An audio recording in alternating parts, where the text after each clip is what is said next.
আসসালামু আলাইকুম রহমতুল্লাহ। জুনাইদ টিউটোরিয়ালের আরেকটি আয়োজনে সবাইকে স্বাগতম। সাথে আছে মোহাম্মদ জুনাইদ রেজা। আজকে আমরা আলোচনা করব পঞ্চম শ্রেণী তৃতীয় অধ্যায়। অধ্যায়ের নাম কি? দেখে আসি তো, অধ্যায়ের নাম কি? জীবনের জন্য পানি। এই যে তোমাদের এই অধ্যায়, তাহলে পঞ্চম শ্রেণীর তৃতীয় অধ্যায় কি? জীবনের জন্য পানি। জীবনের জন্য পানি, এই অধ্যায়টা আমরা পড়তেছি। তাহলে এই অধ্যায়ের ভিতরে আমাদের ইতিমধ্যেই কয়েকটা পার্ট আমরা আলোচনা করে ফেলেছি। এর মধ্যে দেখো 15 নম্বর গেছে, 16 নম্বর, এরপরে গেছে 17, এরপরে 18, এবং এই ক্লাসগুলো কিন্তু ধারাবাহিকভাবে দেওয়া হয়েছে। এবং দেন দেখো এখানে 19, এবং কালকে আমরা আলোচনা করে ফেলেছি 20 পর্যন্ত কালকে আলোচনা করে ফেলেছি।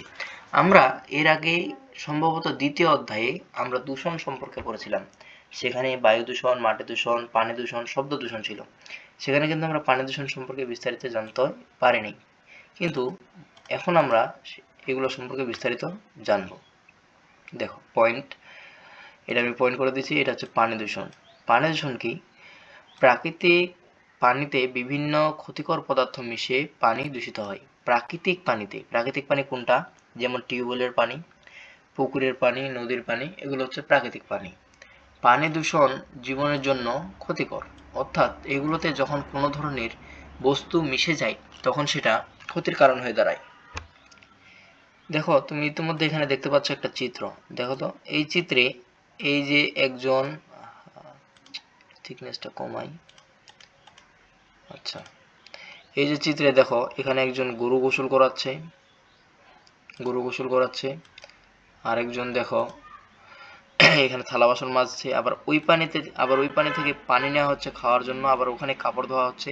তাহলে এখান থেকে আমরা কি বুঝতে পারি? একই উৎস যদি বিভিন্ন কাজের জন্য ব্যবহার করা হয় তাহলে তা দূষিত হতে পারে। দেখো উৎস কিন্তু একটাই, এটা পুকুর। এই পুকুরে দেখো গরু গোসল করানো হচ্ছে, এই পুকুরে থালা বাসন মাজা হচ্ছে, আবার এই পুকুরে কাপড় ধোয়া হচ্ছে, আবার এই পুকুরে গোসল করা হচ্ছে। এটা কিন্তু অবশ্যই, অর্থাৎ অনিরাপদ একটা স্বাস্থ্যকর পরিবেশ, অনিরাপদ পরিবেশ। এখানকার মাধ্যমে ডেঙ্গু, ম্যালেরিয়া এগুলো ছড়িয়ে পড়তে পারে। এখন দেখো পড়ি বিস্তারিত। পানি দূষণের পানি দূষণের কারণ, অর্থাৎ পানি দূষণটা হয় কেন? পানি দূষণের কারণ বলতে কি বুঝো? কারণ মানে হলো পানি দূষণটা যে হয়, এটা হয় কেন, এর পিছনে কারণটা কি? What the reason behind it. আচ্ছা, পানি দূষণের কারণ তো বলছে মানুষের কর্মকাণ্ড পানি দূষণের প্রধান কারণ। দেখো তো এই যে কাজগুলো ঘটাচ্ছে, এই কাজগুলো তো মানুষে ঘটাচ্ছে না? মানুষ যেহেতু এই কাজগুলো ঘটাচ্ছে, এই জন্যই বলা হয়েছে যে মানুষের কর্মকাণ্ড পানি দূষণের প্রধান কারণ। কৃষিকাজে কৃষিকাজে কৃষিকাজে ব্যবহৃত কীটনাশক কি? বিষ। কলকারখানার রাসায়নিক দ্রব্য কি? এমন পদার্থ যা কোনো কিছুর সংস্পর্শে আসলে তাকে দূষিত করতে পারে।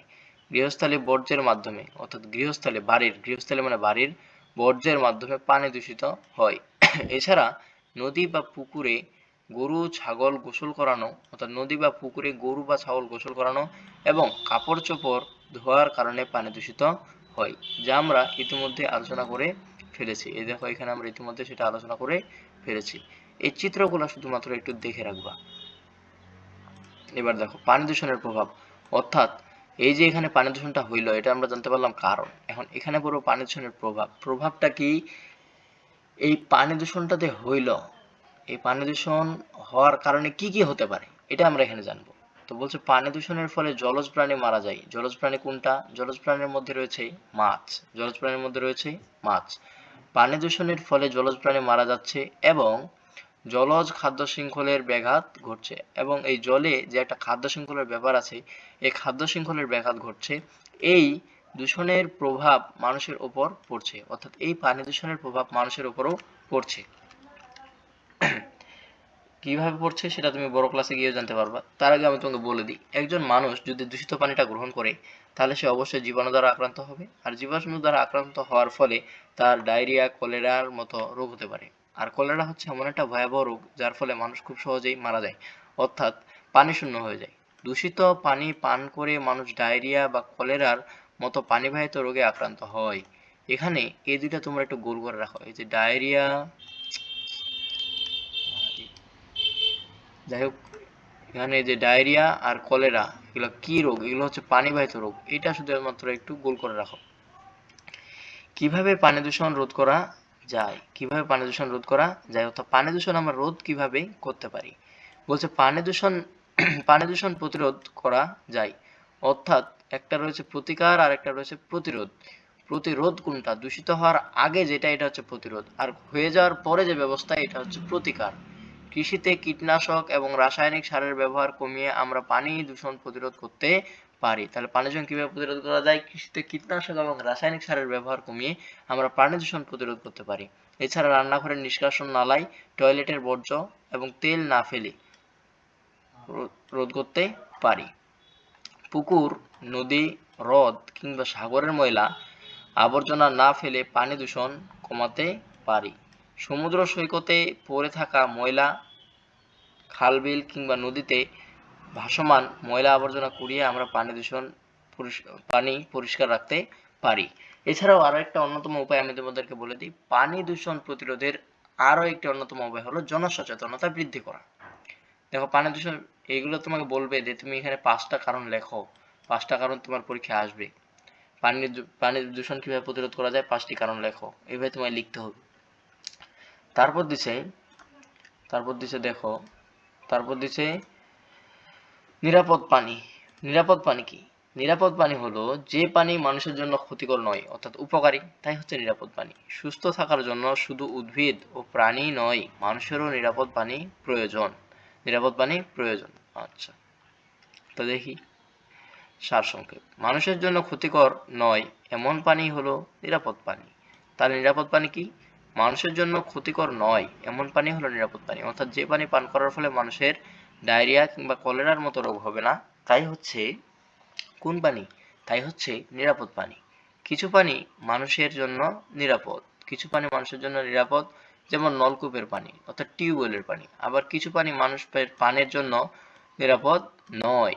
আবার কিছু পানি আছে যেগুলো মানুষের পান করার জন্য নিরাপদ নয়, যেমন পুকুর বা নদীর পানি। পুকুর বা নদীর পানি কি তুমি পান করতে পারবে? না। তাই পানি পান করা এবং রান্নার কাজে ব্যবহার করার পূর্বে পানি পান করা প্রয়োজন।